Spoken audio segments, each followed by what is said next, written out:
From WTLF and the Lapsed Entertainment Group, it's This American Work, one McMahon's story, told week by week. I'm Nasal Gas.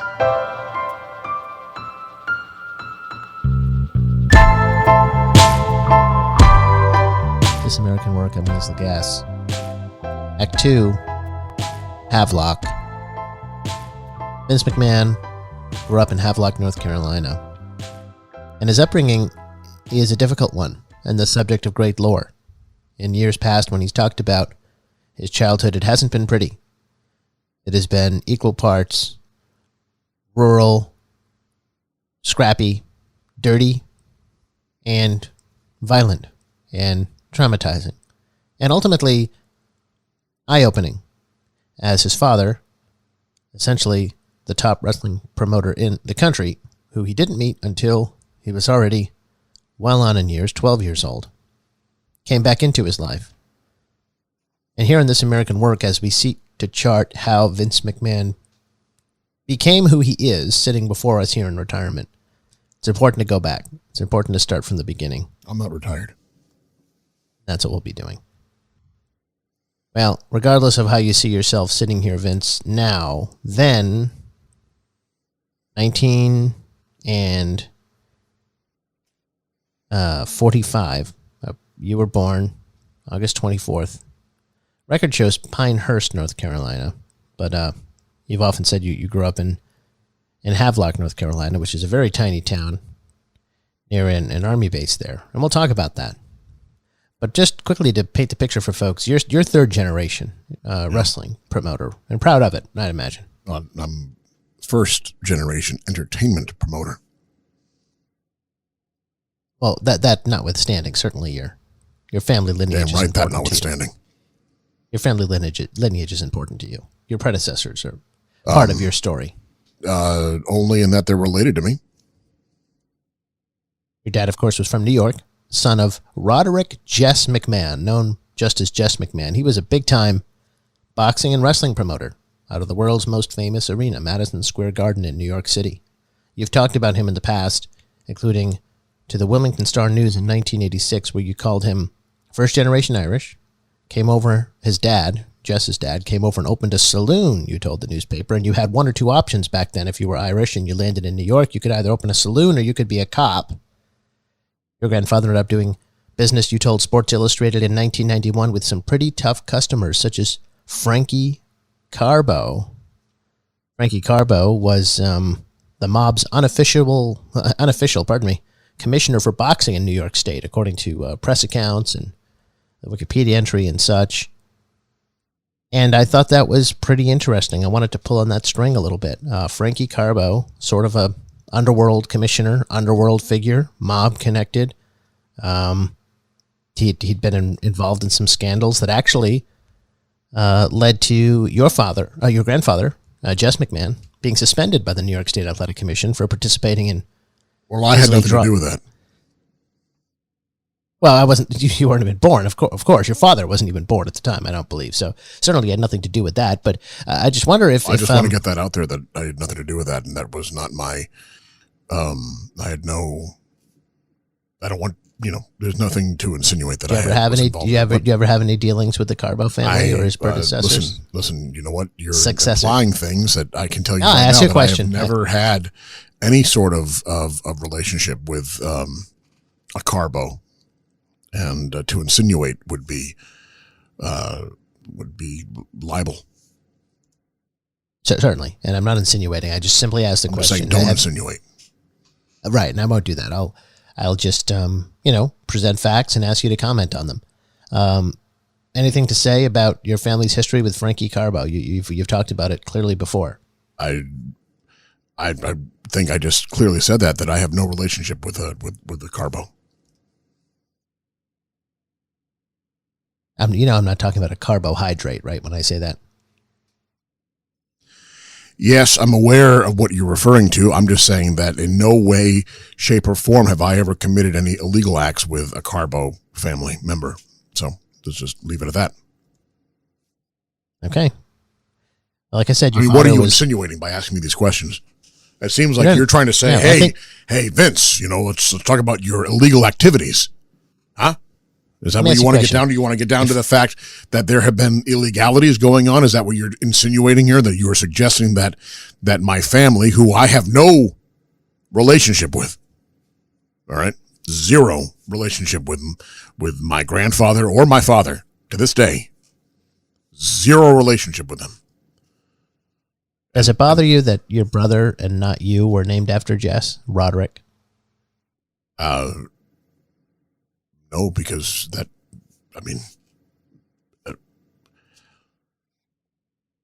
I was named after the man who, it would have been,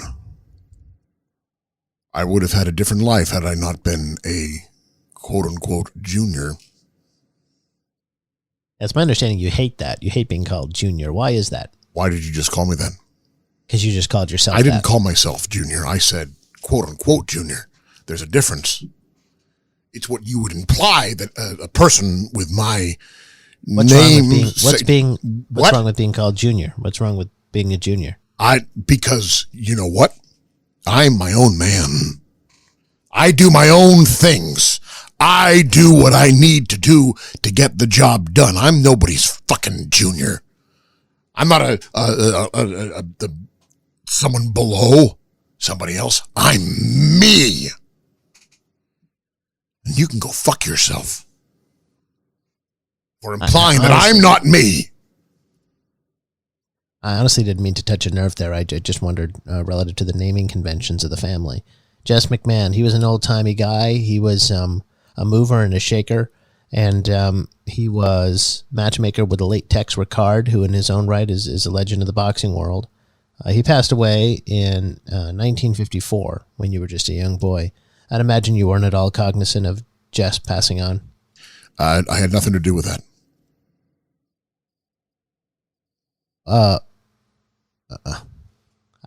Okay, I didn't ask you if you had anything to do with it. I was simply asking if you knew that. I'm just saying there's no reason to imply that I had anything to do with I would agree. my grandfather's demise. I would agree. I think, though, my radar is suddenly up on things, but I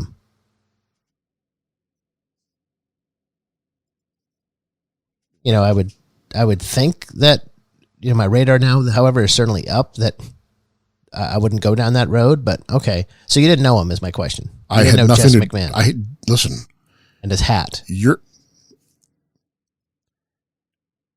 What I'm simply saying is that I had nothing to do with his death. I did not. I just want to put that out there, that I did not. I was not involved. I was not there. I didn't kill him.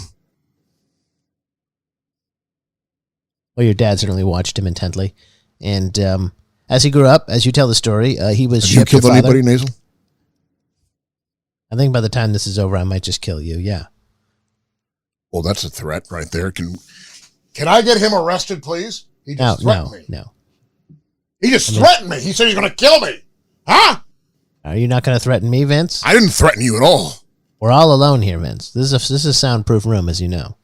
Yeah. I'll give you a soundproof room. But your dad certainly watched Jess McMahon, his father, intently. And as you tell the story, your father was shipped off to North Carolina to serve in the Coast Guard. Growing up in New York, of course, the son of the big hotshot Madison Square Garden wrestling and boxing promoter and matchmaker. But here he ends up in North Carolina during World War II and completed his service in 1946. And I suppose this is where he meets your mother, Victoria. Oh, is that a question? I would like you, to sort of maybe pick up the ball there and tell us about how they met. I wasn't there when they met. I wasn't born. Well, obviously. So if they met, if you're they had his son, sex, I was born. You were never told the story of how they ran into each other? Was he, off on a furlough or something? I consider myself to be the offspring of the world, not of any one individual. Of the world? I am of the world. I used to run the world in New York. Would you work for the United Nations or something? WWE, the world. Oh, the restaurant. Didn't the guy who ran the restaurant embezzle like hundreds of thousands of dollars from you? I did not do that. I did not embezzle money. No, the guy who ran the restaurant. I ran the world. All right, so that's your response to if you know how your mom and dad met. Is that you run the world and that you are the spawn of the I am of the world. I am not the spawn of just people. I'll tell you, we're not going to get very far, Vince. I mean, look, you're going to have to be here. You know the conditions in which you're sitting here. You're going to have to be here as long as it takes to get some information out of you, some color, some truth. And if you're just going to sit here and answer questions, you want color, you better have brought a whole fucking box of razor blades. Well, your mom had something for military men, it seems. Here's an article in the Durham Herald Sun, 1941.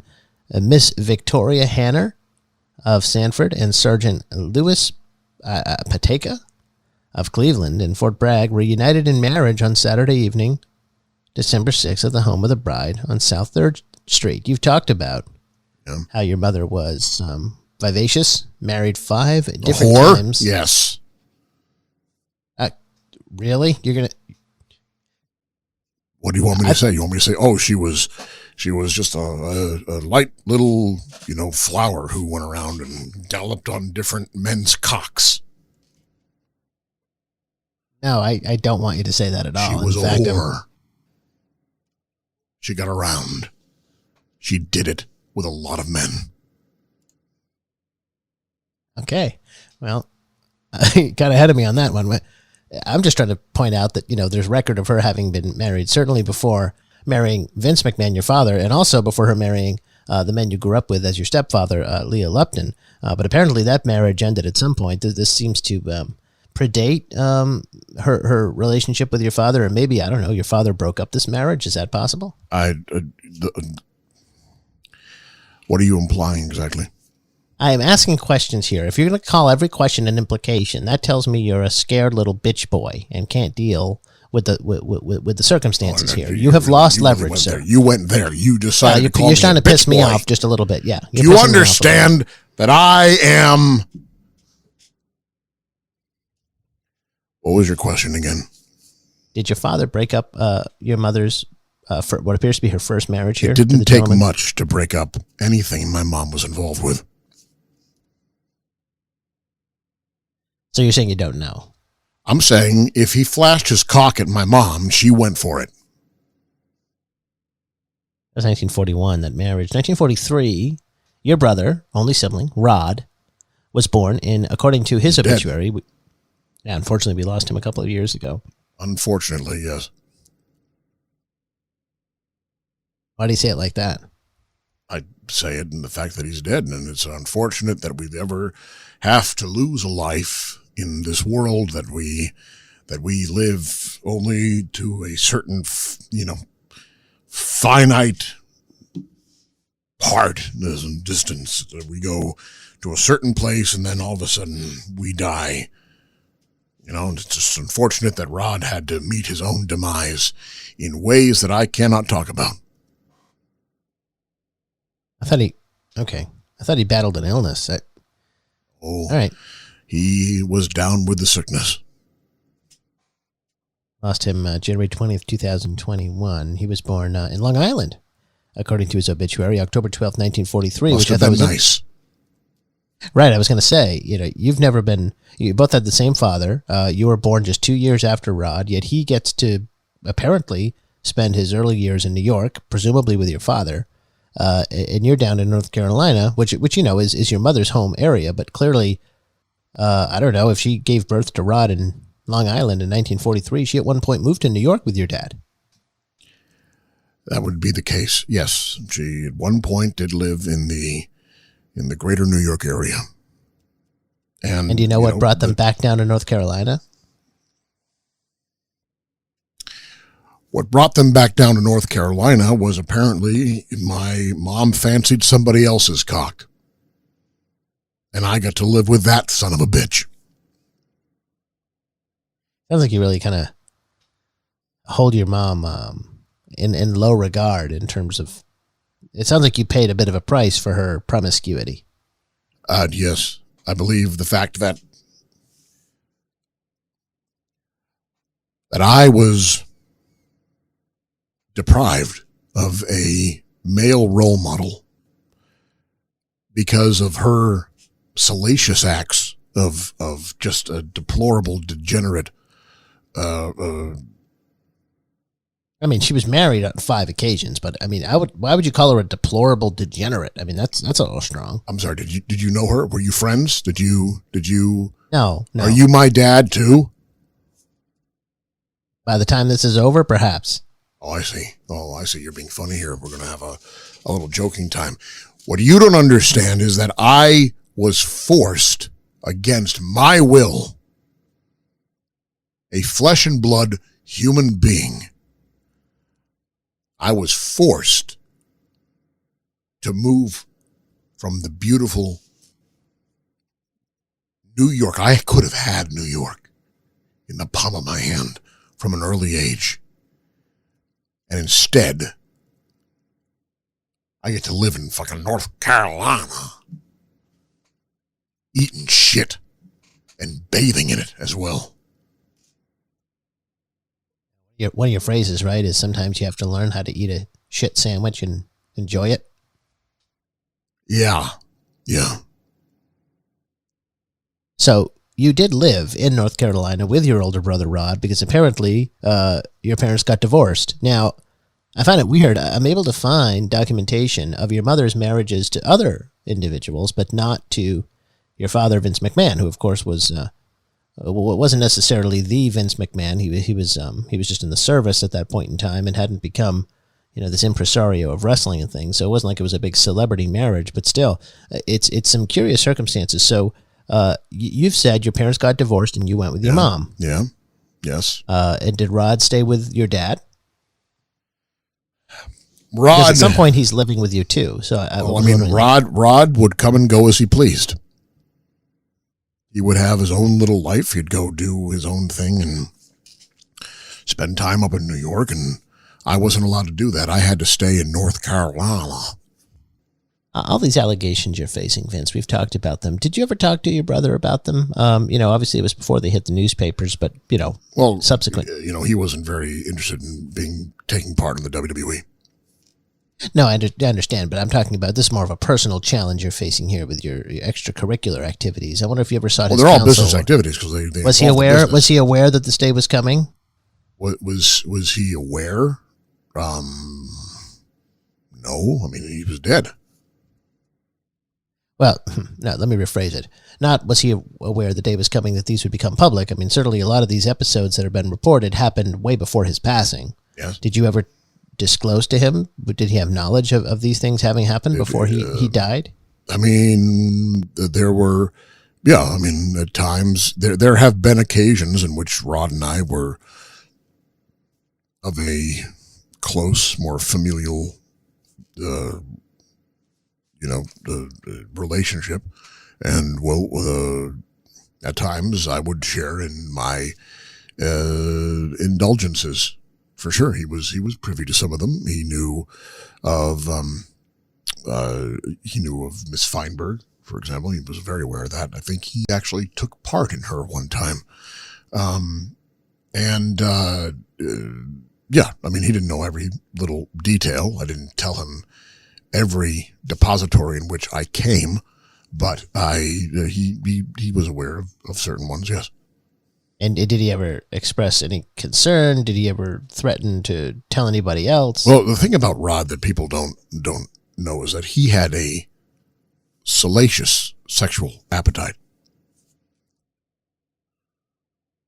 And he would,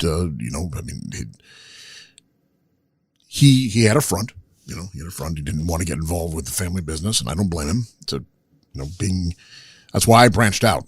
I didn't want to be a wrestling promoter. I didn't want to be a promoter of that Southern fucking wrestling shit. I wanted to be entertainment. So, I did try to involve him in my business. You know, I thought we could be doing brothers. The McMahons present Wrestle Colossal Tussles and whatnot, but instead, he chose a simpler, quiet life. However, he did share in the McMahon appetite for fornication at a nearly violent level.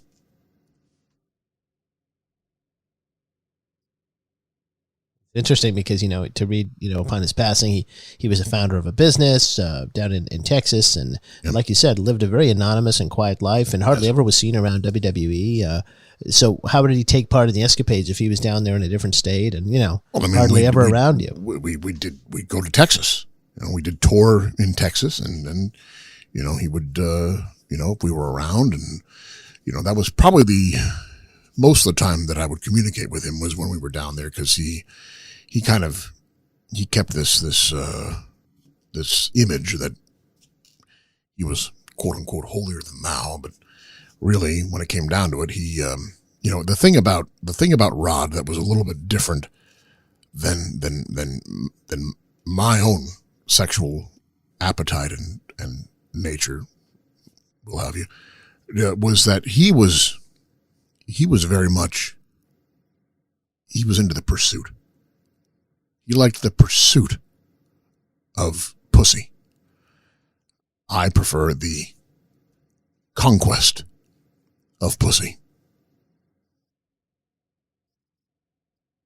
It seems like he knew a lot. Did he know too much? I didn't kill him, if that's what you're saying. Let's move on. So you did live together with your brother in Carolina. In fact, according to his obituary, he graduated from Havelock High School, as did you. So spent time there, clearly, even though there was that divergence in Halloween Havelock High School. Yes. Is that what it was called, really? What was high school like? Well,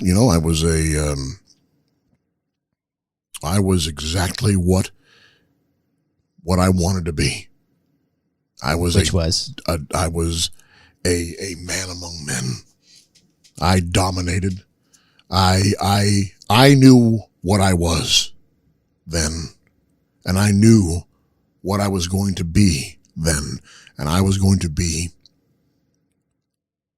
then that I was going to be the chairman, the CEO, the creator of a global entertainment conglomerate with product, streaming, audio, video, television, film, archives, just a mastermind of a entertainment entity.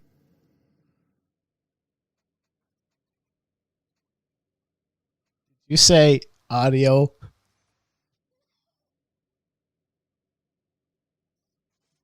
Can you shut up, please? God. I guess we aren't as alone as I thought in here. Please be quiet. We're recording. Yeah, you better keep these fuckers shut. Apologies. It's okay. I'm watching you, you fucking asshole. Well, he's just, he's helping. Yeah. So let's reset. Your mother.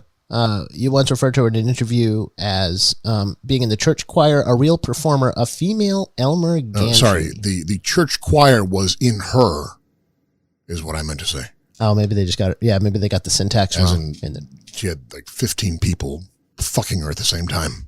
A real performer, a female Elmer Gantry, very striking with an excellent voice. What can you give us some more on sort of her personality and those qualities? She had a voice. I mean, normally what I heard was the screaming cries of passion. But they all said that it helped, it helped her develop a singing repertoire that made its way in the church annals.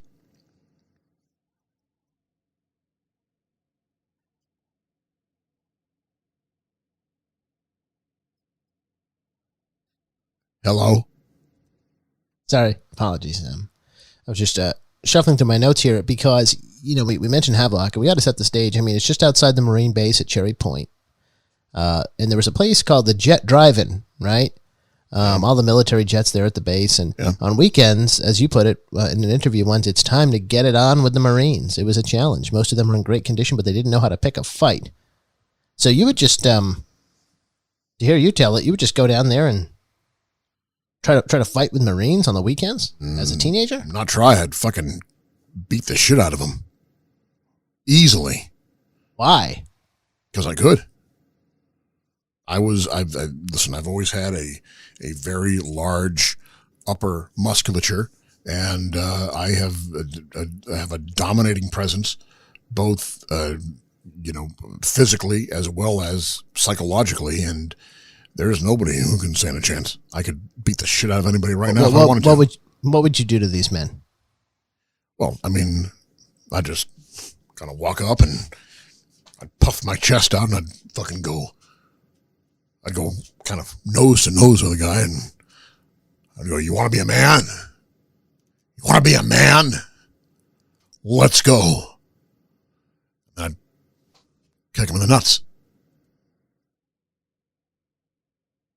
That was your go-to move? You'd kick him in the nuts every time? Well, that's at my starting point, and then I'd waffle him in the face with a fist. And then stomp on him, and then, just wait till the blood to flow. Ever come close to killing one of them? I didn't kill any of them, if that's what you're asking. But you want to incapacitate I've them, never visibly committed murder. So what's interesting, I think, about this story is it's contradicted a bit by an account in the book Sex, Lies, and Headlocks, which I'm going to be asking you about quite a bit here on This American Work. It was written by Shauna Sale. You do realize that one of the words in this is lies, right? So how do we know that what he's saying is the truth? I think that's more of a reference to the lies prevalent in the wrestling business than I do not know these lies. I only tell the truth. I want to get your response to this. He writes, by then, Vince's two boys, this, of course, your dad, it's two boys, were living in a mobile home 7 miles outside Havelock under the names of Rodney and Vinnie Kennedy Lupton because Havelock revolved around the Cherry Point Air Station. Let me tell you this. You do not call me Lupton. We'll get more into that. You don't call me Lupton. I will break you. Fair. We'll get to why that is in just a moment. But this passage reads, like many of the local boys considered Marines aloof intruders in Havelock, and the Marines in turn tended to view the town people warily. And so, there'd be tension between folks who actually lived in the town like you did and those who were just there serving in the military. And the authors of the book caught up to somebody by the name of Douglas Franks, who actually stayed behind in Havelock as a Marine after many of his contemporaries left. And he recalled kind of that combat culture that you seem to be describing when you have these weekend dust-ups with Marines. However, this gentleman remembers Rodney, your brother, as someone who A, didn't have to work at his charisma, came naturally, while you, on the other hand, were more trying to earn your stripes, hanging out at the area. And you, quote, tried to be one of the gang kids, but never quite made it. He called you, Vince, a wannabe. Are you... Excuse me? He called me a what now? A wannabe, as in, almost like you're describing what happened on these weekends in Havelock, as if you participated in them, but you didn't. You have an address for this clown? I do not. I'll beat the shit out of him right now. Is that right? He's probably a very old man if he's still alive. Damn right, and I'd kick his ass. So how about it? I mean, it sounds like the intimation to me is that, you grew up and went to areas where these fights happened, but you didn't actually take part in them, and your brother was the known entity, and you were the pretender. Are you trying to pretend that you did things that you saw others actually do? I don't pretend. I am very much a legitimate human being. All right, I took part in my own affairs, and I was very, very much, and maybe what this guy is doing is he's not remembering correctly because he's afraid. Did that ever occur to you? Did that ever occur to this? Well, what would he be afraid of? Me. Well, that you do what? I mean, you've said time and time again that you wouldn't bring mortal harm to someone. I'd bring harm. I don't know about mortal harm. Again, I've never, I want to say I've never, there's no reason to suggest that I've ever killed anybody. Okay, so that's your response to him saying you were a wannabe, is not to tell me why he's wrong. A wannabe. He's a wannabe. I kicked his ass. You didn't even know who he was. Doesn't matter. Doesn't mean I didn't kick his ass. So you were fucking up Marines on the weekend. That's damn true. Fucking right I was. Why didn't you tell Shawn Michaels how to defend himself then? Well, Shawn didn't come to me to tell me he was going to a Marine bar. Let me tell you this, if he had told me that, I would have gone with him and I would have kicked all of them to the curb and then curbed their faces. Back to your dad, you've said you saw him in the summertime, the occasional holiday. Yeah. And that made an impression on you that he turned back up. And at a certain point, when you're 12, yes, you were living apparently, as you said in an interview once, with your grandmother on your mom's side. Yes. Suddenly, your father and your grandmother on his side came to visit, and you got invited to be with them, I guess, yes, for a summer. And you described being with him as it's funny how you don't know what you're missing if you've never had it. Yes. And when I met my dad, I fell in love with him. Yes. What was that like? Take us through that. Well, I mean, when you've never had a proper male role model in your life, then one, you think, I mean, again, I said it right there. You don't miss what you didn't have. And I thought that my dad seemed like, it was certainly better than being a Lupton. I was lumped into being a Lupton. All right. So when I see my dad, if you want to call him that, and he comes out and he's, hey kid, hey, you want to come up north? I said, yes, I want to come up north.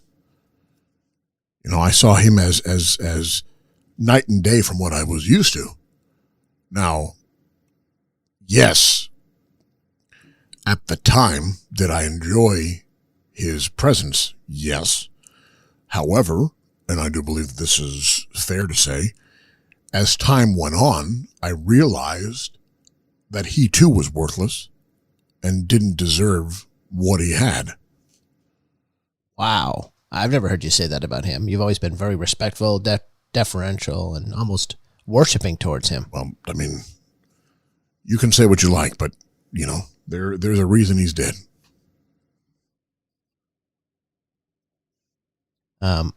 Okay. Well, you recall in a publication your company put out, that he had an office at the time at 1332, I think it's I Street in Washington, D.C., at the Franklin Park Hotel. Room 751, you remember.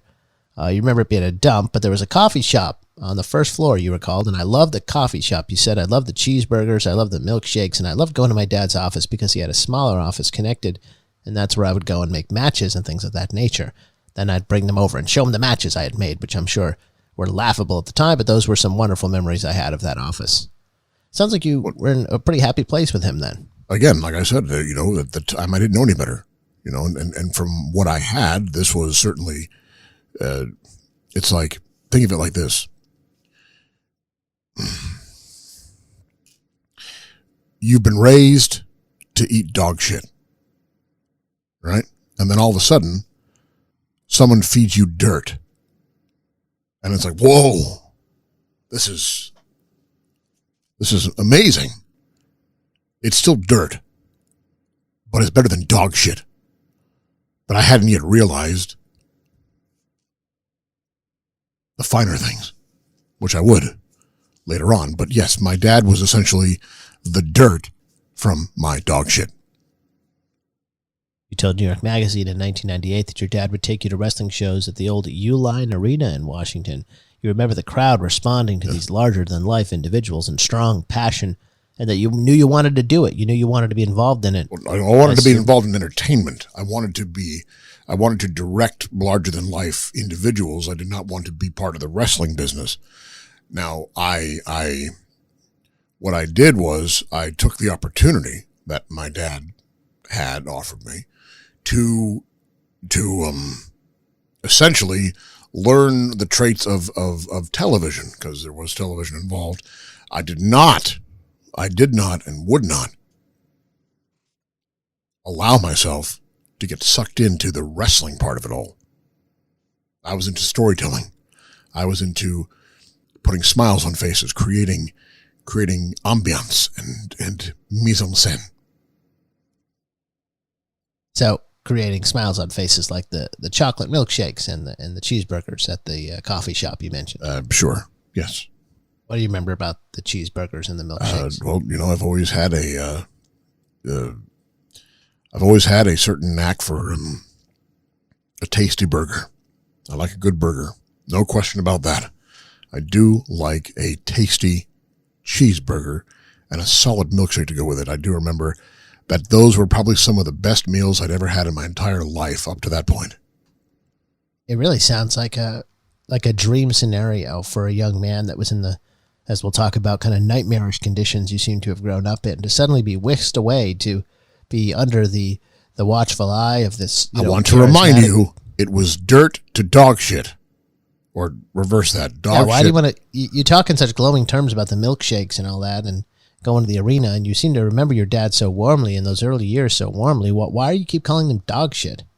No, I'm saying Lupton is dog shit. My dad was dirt. Why do you keep calling him dirt? Because it was better than dog shit. I didn't know that. But why was it dirt? Why wasn't it, because I realized what my life was later and how my life was better and how my dad was dirt. That I had the possibility, the promise to be something greater. That there was more ahead of me. Did he want you to be that greater person, Vince? Did he want that for you? You'd have to ask him that question. I can't. He's in the grave. You're damn right he is. Where he belongs. One of the wrestlers that you were able to see in those... But if you were to ask him if he wanted me to go beyond and become something greater, become something better than what he was, I can guarantee you he'd say no.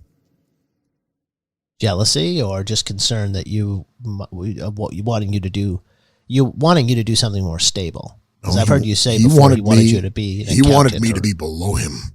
He wanted to keep me beneath him. That's what he wanted. And I knew I could be better than him. And that scared him. Made him nervous. And that's why he's dead. One of the wrestlers you would see when you'd go to watch the matches in these golden years was Dr. Jerry Graham, who was quite the character. And you talk a lot in discussing your upbringing about the role and influence Jerry Graham had on you. You remember it being at 14, he was your favorite wrestler and a villainous type. Yep. You idolized him, I guess. He was, you loved that he was hated by the people. You told the Wilmington Star News in 1986 he was a persona non grata as far as the fans were concerned, and maybe that gives you some insight into my personality. Yeah, I mean, the thing is, what you want to learn is that it doesn't matter if people like you or if they hate you. What matters is that they fear you. When they fear you, you have power over them. That's the magic right there. What does it take, generally speaking, to make people fear you? I mean, anybody who, knows what they're worth would be afraid of me. All they have to do is look me in the eyes, and they would know that I can destroy them in the blink of an eye. Remember his charisma. You remember being at parties where Graham would be pouring drinks all over people and thinking this is the life. You try to smoke cigars because you thought he looked cool the way he would smoke cigars. Absolutely. I mean, you see that image of a man, and it makes you realize that this is one truth to a man. This is something that you can attain.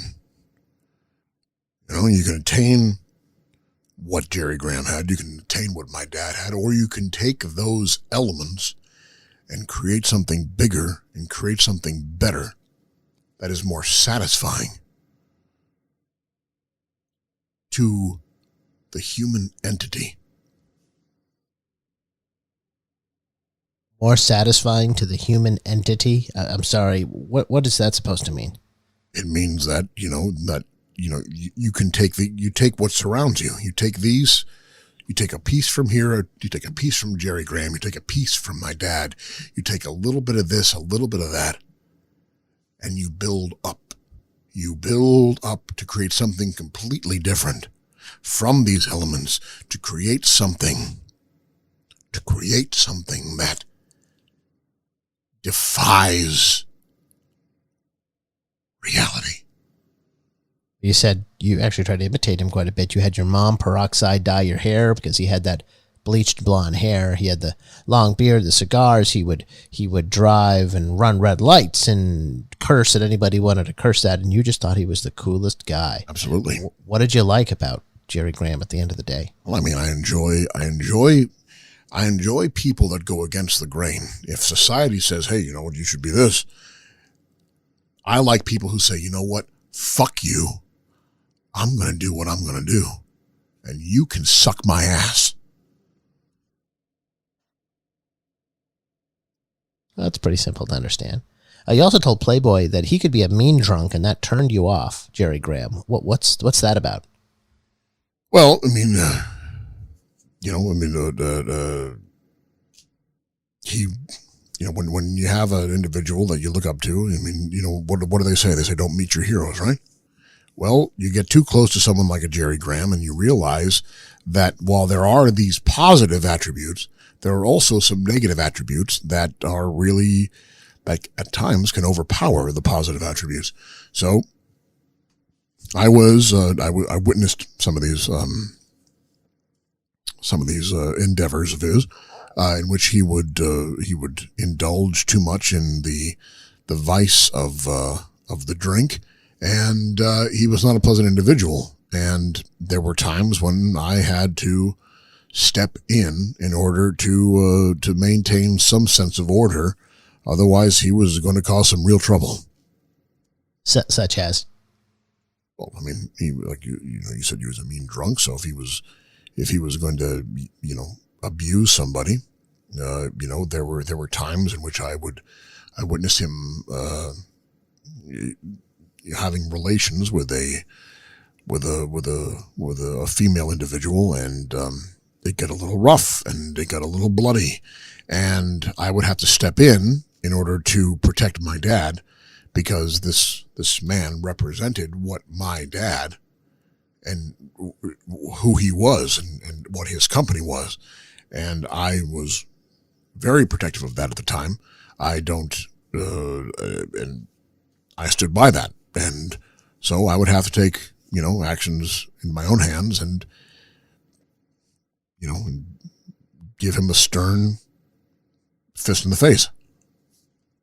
Would you have stepped in if you were around in 1969, where reports indicate that Dr. Jerry Graham burst into a hospital where his mother was dying, wielding a hunting knife and a sawed-off shotgun, and threw nurses aside and security guards and lifted his dead mother's body over his shoulder and attempted to exit the hospital with it, with the corpse in his arm? Is that an example of a time? I was not involved in that at all. I did not help him in that endeavor, and nor did I give him any of the weapons he used to break into the hospital. That's reassuring. So you were born in 1945, as we mentioned, and that's what they say. How do you mean? Is that wrong? Were you not born in 1945? Do you know when you were born? I think, yeah, I do. I mean, how do you know? I celebrate my birthday every year, and my parents told me when I was born. How do you know they're not lying, though? Birth certificate. How do you know the birth certificate wasn't forged? Well, why would it be forged? Why wouldn't it be forged? Because that would be a waste of time and make no sense. Unless they're trying to hide something from you. Say more. I'm just saying that Maybe they're trying to hide who you really are, who your real parents are, what your real destiny is. We don't know this thing. We're trusting individuals. We're trusting individuals that we didn't witness, nor can we remember because we were too young at the time. Do you suspect that maybe what you've been told about your identity and your birthday is fraudulent? I question if you're fraudulent. Yeah, okay, I get that. But how about you? I'm Vince McMahon. Okay, so you don't believe your birth certificate was forged, or? I can't say that it wasn't. I can't. There's no evidence that it wasn't forged. I very well may be I very well may be a fucking Roosevelt for all I know. Or a Rothschild, or a Rothschild, or a Bilderberg. A what now? No, forget it. A Build-A-Bear? Is that a sponsor for this that I'm not aware of? Build-A-Bear? Build-A-Burger? We're gonna working get on a burger? I am hungry. So you've said in the past you grew up in a New Moon trailer, 8 feet wide, and everything is compact. You lived in a house prior to that, in a house with no indoor plumbing, you once said, and summer times weren't great, sitting on the privy with the heat and humidity and the stench and the flies. What are your memories of those early prepubescent years? I'm a New Englander now. Yeah, that wasn't the question. What do you remember about living in a trailer and all that shit? I'm a New Englander now. How come you've been willing to talk to Playboy and newspapers and Sports Illustrated and Matt Lauer and 100 other people about your childhood in North Carolina, but you won't talk to me about it? I don't believe in my childhood in North Carolina. What do you mean? I believe that it wasn't a true existence. I believe, I've said this before and I'll say it again. I don't mind repeating myself. There are multiple truths in this world. We live in a sort of a multiverse of truths. A truth for every situation, a truth for every life, a truth for every round the bend. And there are truths that I have chosen to set aside in my older years. And as an attempt to not distract myself from the business that I need to continue to maintain. Just earlier, you were talking to us about how your dad whisked you away to New York and Washington and how you resented your brother for growing up in New York while you had to grow up in North Carolina. And now you're telling me just minutes later that you believe your entire upbringing in North Carolina is a figment of someone's imagination, a falsehood. We are currently in a different truth. I have changed truths. Can you consult me the next time you switch truths on me? No, it's my truth. You can live your own truth as much as you like. I live in my own truths. It's confusing to me because I wondered, was Vince McMahon's father ever actually married to Victoria Hanner? Because, like I said, I was able to find documentary. Let me tell you this, all right? I can guarantee you that there are many men who my mother was involved with who she did not marry. She didn't, she wasn't partial to marrying men. She was partial to fucking men. And I understand that. And that's and sort allowing of them to release their semen inside her. Yeah, I guess that's part of it. Although she only had 2 children. I mean, it's not that like, we know about. Sure. This is pre Roe v. Wade, though. Right. What? It doesn't matter. Roe v. Wade has nothing to do with the fact that there could be many McMahons out there that don't realize that they are McMahons, who don't realize that they are my brethren. We don't know. My mom was a whore. She fucked for what? What? Do you have another? I'm trying to say something here. Did your mother consider Hornswoggle a grandson?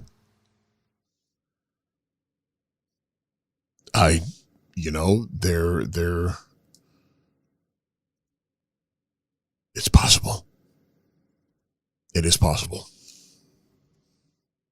So like I was saying, I was skeptical that perhaps maybe your father never married your mother technically. But then I see a clipping here from the News and Observer in Raleigh, North Carolina, April 27th, 1947. And there indeed is a listing for the wedding, the nuptials, Lupton McMahon, it reads here in this clip. And I found that absolutely fascinating because if your mother indeed had been divorced from your mother, clearly her maiden name was Hanner. Her maiden name was not McMahon.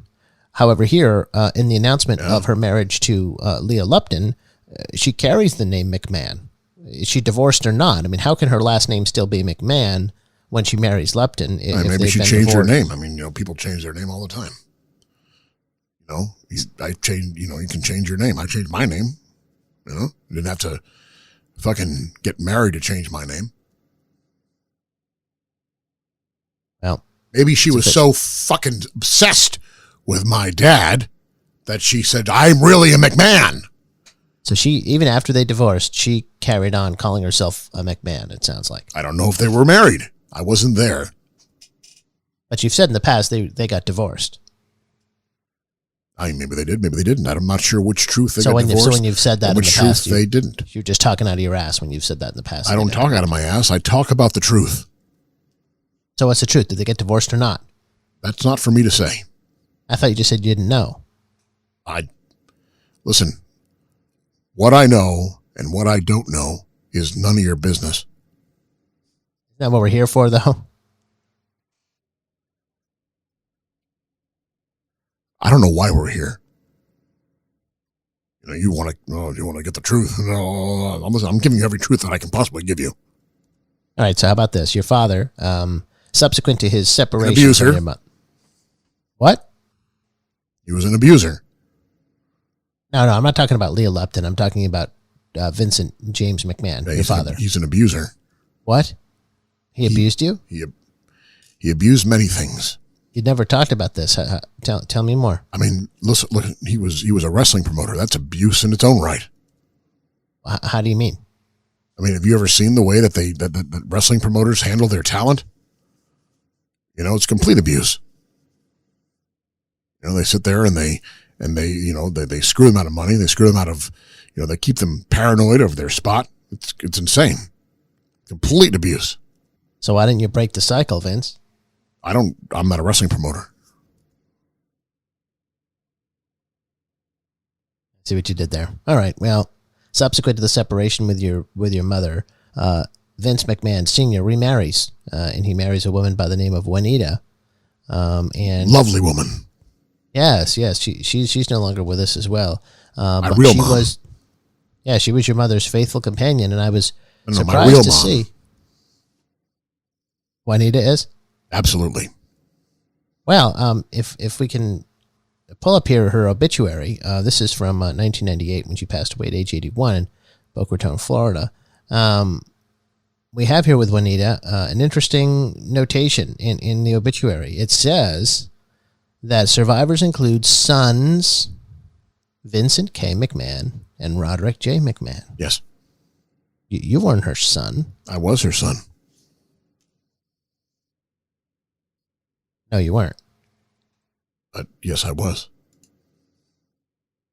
What about Vicky, who also called you her son when she Vicky passed was away? Vicky was a whore.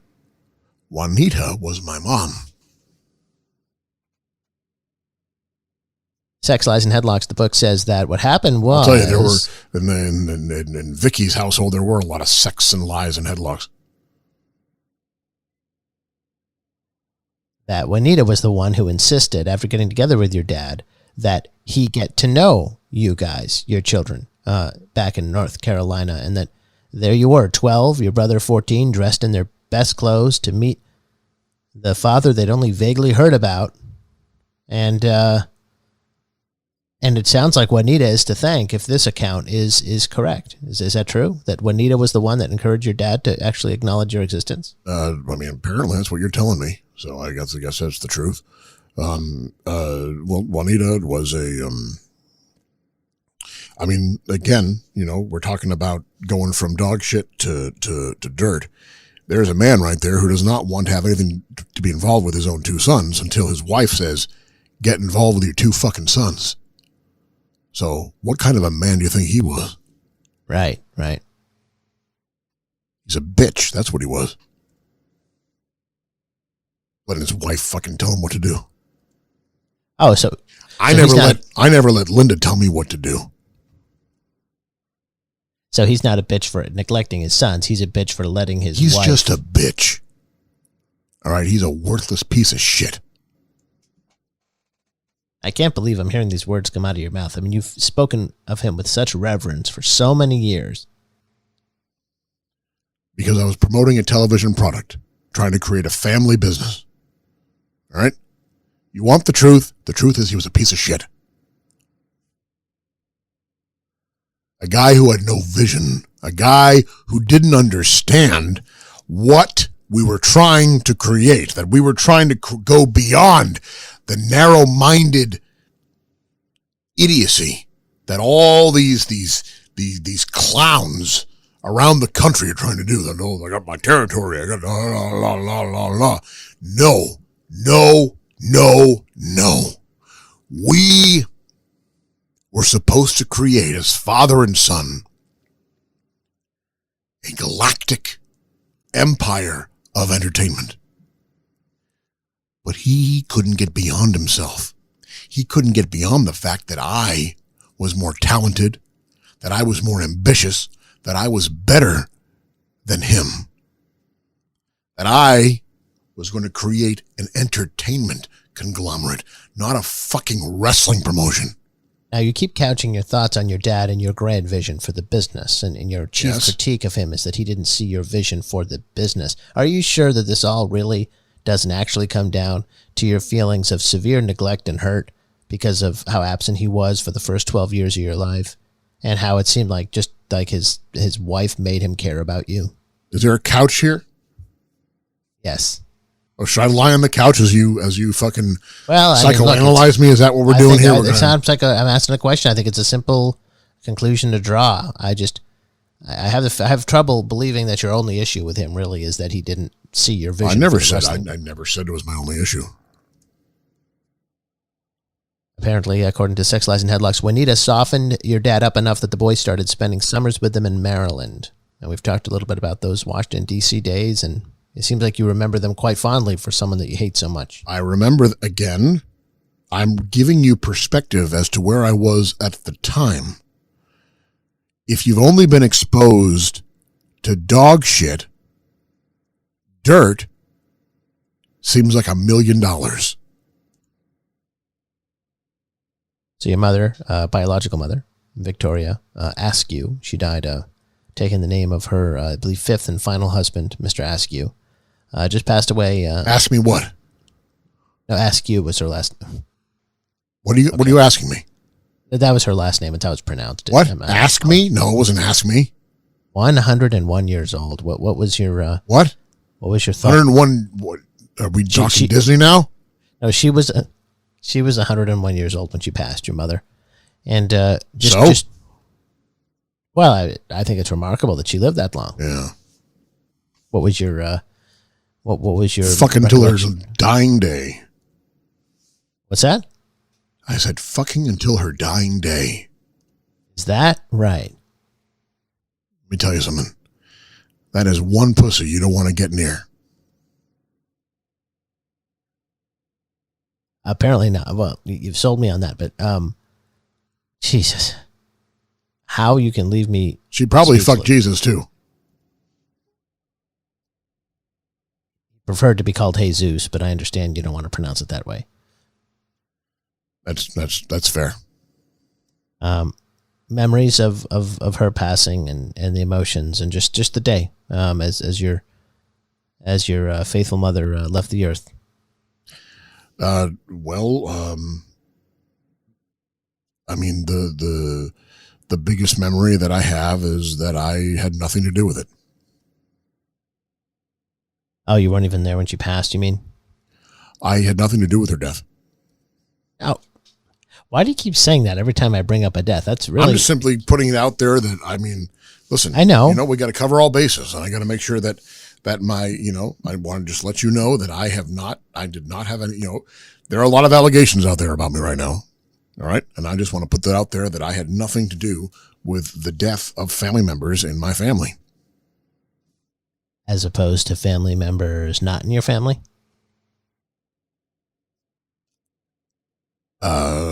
Well, I hadn't considered that, to be honest. Because you've been sort of drawing this line as to who in your life was actually family and who hasn't been, even though they may have been, technically living under the same roof as you. That doesn't mean we're family.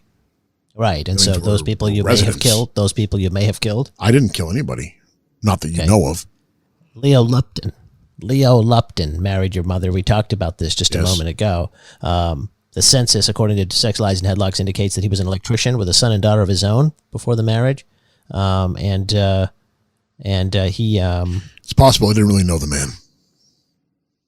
Didn't know the man. I mean, you've talked at length over the years about how vicious he was to you, beating you with a pipe and other sorts of tools and hitting your brother. No, not hitting your brother, only hitting you because you were the only one who would speak up to him is the way you tell the story. That's right. So how did you not know him if he was obviously in such intimate surroundings that he could abuse you like that? I didn't know I don't know his personal life. I mean, I just know that he used to abuse me. What do you think of the guy? Glad he's dead. Yeah, you told Playboy in 2001, it's unfortunate that he died before I could kill him. I would have enjoyed that. How did he die, Vince? I didn't kill him. I asked, how did he die? Well, there was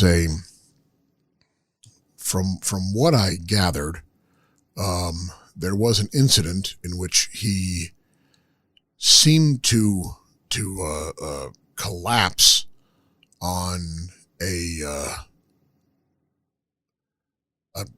bed of knives that had been somehow held erect on the floor, and he somehow stumbled onto them. Were those knives in Korea by any chance? I've never been to Korea. Let's pull up a newspaper article from 1951 in a newspaper in Alabama. Headline, Leo Lupton, Asheville man, killed in action. And I want to ask you about this. The Defense Department notified Mrs. Ardell Lupton of Asheville that her husband, Leo Lupton, was killed in action in Korea March 13. Mr. Lupton served 5 years in World War II and was making the Army his career, a resident of New Bern, North Carolina, which you've been connected with New Bern in your past, as we'll talk about. He was serving with the 24th Infantry at the time of his death. He had been in the Korean battlefront more than 6 months. Miss Lupton, the former Ardell McCullough, lifelong resident of St. Clair, received a notice from the department that her husband was missing in action February 4th. So is what you mean to say, Vince, that Leo Lupton died serving in Korea? Yes, I believe that's what was reported. And that's what happened. Sure. He said about the beatings, the slightest provocation would set him off. You have to develop an attitude, I think. From the severity that I experienced, taking numerous beatings and things of that nature, I developed a defensive philosophy that has served me very well through the years. That is, if I lived through whatever the adversarial position was, I won. No matter what happens, if I'm still breathing in and out, I won. So if you have that kind of philosophy, then failure is not a big thing. So did Leo Lupton, in a perverse way, teach you something? I mean, I guess there is a way that I never fail. Let's hit a piece of tape. You did an interview with a show called Headliners and Legends that had Matt Lauer as the sort of in-studio host. Good man, Matt Lauer. Yeah, definitely somebody who never stepped outside the bounds of propriety and somebody whose proclivities and behavior you certainly can identify with. Oh, that's all bullshit. I mean, no, he's a good man because he knows how to have a good time. Right. Did you have ever go out? Let me tell you something. You ever go out with Matt Lauer and hit the clubs? Absolutely not. Yeah, damn right you didn't. That is a damn good time. Did you have a button under your... Lots of dirty sex. Did you have a button under your desk that locked the office door too, Vince? No. I just kept the door open. Listen, if people came in and saw me having sex in my desk, on my desk, in my desk, on the floor, that's to their benefit. Let's hear this tape, Lauer 1 here, as we get a little bit more into these early years in Havelock. Yeah, all right. Through these beatings, young McMahon develops a philosophy that he says still serves him well in life. If I lived through the ordeal, if I lived through the beating, then I won. So I really took that as a child, and able to apply that, even to today's life. What he also has to live with is dyslexia and a learning disability that leave emotional scars. It's frustrating for a child to know that you're different and you don't fit in. Maybe you're not quite as bright, and you're made fun of, and kids will do that. I guess maybe I always resorted back to the one common denominator when I was terribly frustrated like that, and that, of course, would be physicality. Yeah. I believe in physicality. Yeah. I can see why. Dyslexia, Dyslexia, that must have been tough. Yeah, well, that is a thing. Dyslexia, it's a thing that happens. And, you know what? I conquered it. I defeated it. And, I didn't fail at it. Just to be clear, you didn't fail at being dyslexic? That's right. You would never know that I was dyslexic.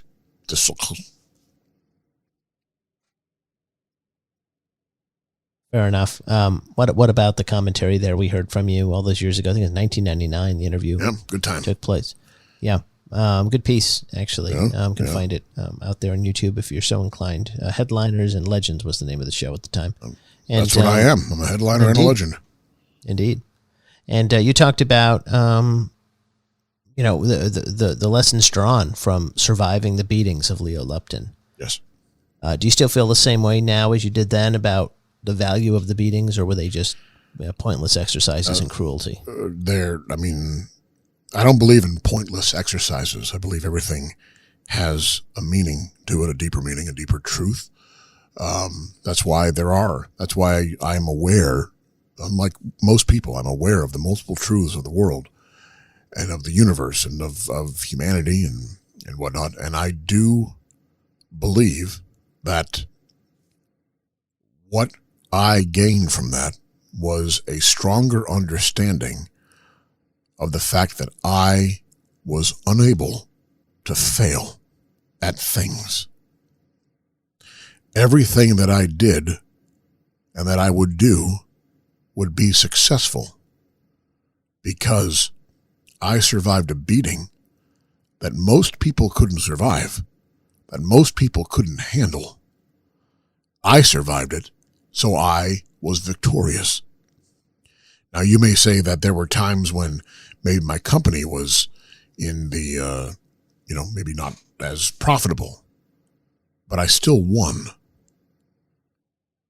There's never been a time where it's just stopped and I lost. Because in the end, I always win. Because I'm still here. I'm a survivor. I'm going to ask you a question that you were asked by Playboy magazine in 2001. I'm going to ask it the exact same way, and I want to see if you give the same response. All right. Was the abuse all physical, or was there sexual abuse too? There may have been sexual endeavors in that abusive atmosphere. I'm not really aware of any of what was going on. All I know is that I survived and he's dead. Did it come from the same man, the abuse, the sexual abuse? Did it come from the same man as the physical abuse? I didn't say there was sexual abuse. I said there may have been, but I have. You told Playboy when they asked you that question, no, it wasn't from the male, the sexual abuse. I'm a very generous lover. And I don't see abuse in a sexual nature. That's really interesting. What do you mean by you don't see abuse in a sexual nature? I don't see how sex can be abusive. It is a mode of pleasure and a mode of desire. And when there's pleasure, there cannot be abuse. said to Playboy, I don't think we can escape our experiences. Things you may think you've pushed to the recesses of your mind, they'll surface at the most inopportune time. When you least expect it, we can use those things, turn them into positives, change for the better, but they do tend to resurface. Yeah, for sure. I mean, that is where the multiple truths come into play. Because what was true one day is false the next day, but may be true again. Let me ask you, was it true on the day you talked to Playboy when they asked you, it's well known you're estranged from your mother, have we found the reason in terms of the sexual abuse in your childhood not being from the male? And the article says, pauses, nods. Without saying that, I'd say that's pretty close. I'd hate to be so direct with you, Vince, but did your mother sexually abuse you? And if not, who are you referring to there? Well, I'll say this. My mother didn't sexually abuse me, but maybe I sexually abused her. That's not how the article reads. It reads as if you were abused. I mean, as an abuser, as an abusee, we're all abused. I thought you said you didn't believe in abuse. I don't believe in abuse in the sexual nature. I believe that abuse can happen during sexual activity. I see. And wherewithal. But, that, and maybe that did happen.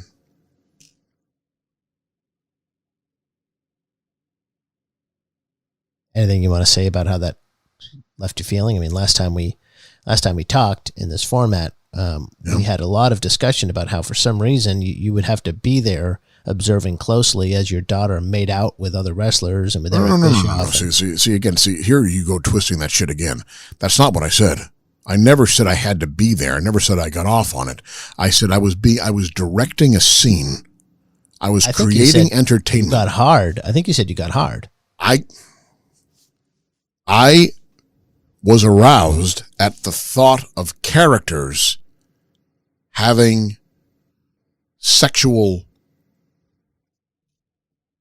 actions. So this apparent interest you have in incest doesn't tie back to what we're talking about right now. I don't have an interest in incest. I have a fascination with the realities of the sexual laws of humanity. You have a fascination with the realities of the sexual laws of humanity? That's the quote? That's what I said. Did I stutter? Actually, that time you did not. Thank you. So nothing to this? There's no line to draw from the inference that you were sexually abused? You apparently think there is a line because you keep bringing it up. So let's just say, hey, fuck it. There's a line to be drawn. Tell me more about it. I fucked my mom, and then I love watching my wife and my daughter fuck other people. And I wish I was there too. Is that what you want to hear? Is that what you want me to say? Because that's apparently it. I can't say anything else without you wanting me to say something that I don't necessarily believe is true. But you seem to be digging in and trying to find this, hey, you know what? I want to fuck my daughter. I want to fuck every family member that ever came in front of me. Did you often have family members coming in front of you? No, but I oftentimes came in front of family members. Can you give me an example? I don't think that would be appropriate at this time. All right. Well, you know what? What do you want from me? The truth. You want the truth? And I don't want you to say there are many truths and all that bullshit. You know what? I'm done. You know what? I'm done with your fucking podcasting. No. Yes. You don't get to walk away. I get to walk away. It's what? You know what? Why do you want? It's because you know what you do. You keep throwing shit in front of me. You keep saying all this garbage. Fuck you. Fuck this fucking thing. I'm sick of it. I'm tired of it. I'm done. Fuck you, nasal gas. Fuck you and your mom and everybody else with you. You're a fucking piece of shit. You know that? Fuck you.